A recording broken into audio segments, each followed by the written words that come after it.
sebelumnya yang terhormat kepada Abi Hanif dan Umida selaku pengasuh pesantren Seperti Muharib Hanifida, dan juga kepada jajaran pengurus Hanifida dan Raffi selaku menteri PI Hanifida, dan kepada orang tua dan semuanya.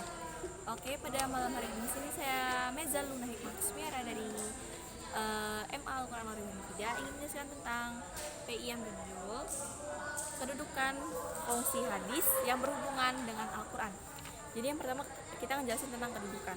Jadi kedudukan ini merupakan apa ya? Kita tuh gimana cara kita tuh mengetahui kedudukan hadis sebagai sumber ajaran Islam. Nah, itu bisa dilihat dari dalil Quran. Contohnya itu misalnya kita taat kepada Rasul, itu dijelasin di surah Al-Imran ayat 32 kayak gitu. Pokoknya intinya itu semua yang berhubungan tuh dalam Al-Quran dan hadis gitu. Kemudian kalau juga bisa lihat dari dalil hadis. Contohnya misalnya itu ya hadis riwayat Malik nomor 195 tentang kita tuh harus kepada Al-Quran dan hadis. Kemudian kedudukannya itu bisa dilihat dari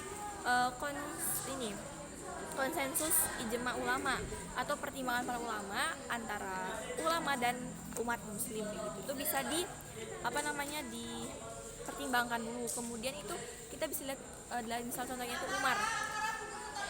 Misalnya Umar yang berkata, aku tidak akan mencium batu itu jika Rasul tidak mencium batu itu. Maksud itu Hajar Aswad. Kayak gitu. Kemudian setelah juga bisa terakhir itu dilihat dari kesesuaian pertimbangan akal. Kemudian setelah kita lihat dari kedudukan fungsi hadis kedudukannya yang berhubungan dengan Al-Quran, kita bisa melihat dari fungsinya. Nah, dalam fungsi ini bagi tiga, ada bayan at-takrir, bayan at-tafsir, sama bayan at-tashri. Nah, kalau bayan at-takrir ini kita tuh menjelasin tentang kita tuh kayak menetapkan, memperkuat apa yang diterangkan yang dalam Al-Quran kayak gitu. Kemudian itu contohnya itu misalnya surat Al-Baqarah 165, kayak syahrul Ramadan alladzi unzila fil Qur'ani hudan lin-nasi wa bayyinatin minal huda wal furqan.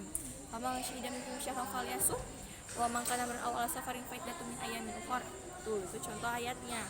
Kemudian menjelaskan tentang hadis Muslim ayat nomor 1098 gitu.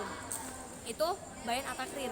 Nah, kalau bayan at-tafsir ini apa? Dia tuh kita tuh kayak memberikan penjelasan dalam bentuk rinciannya kayak gitu. Contohnya misal kayak mengerjakan sholat, puasa, wudu itu gimana. Nah, kalau yang terakhir itu bayan at-tashri ini dia itu kita tuh mewujudkan, menetapkan aturan hukum dalam yang di dalamnya itu tidak terdapat dalam nas Al-Quran gitu. Itu perbedaan antara bayan at-takrir, at-tafsir sama at-tashri kayak gitu. Sekiannya cukup dari saya. Wassalamualaikum warahmatullahi wabarakatuh.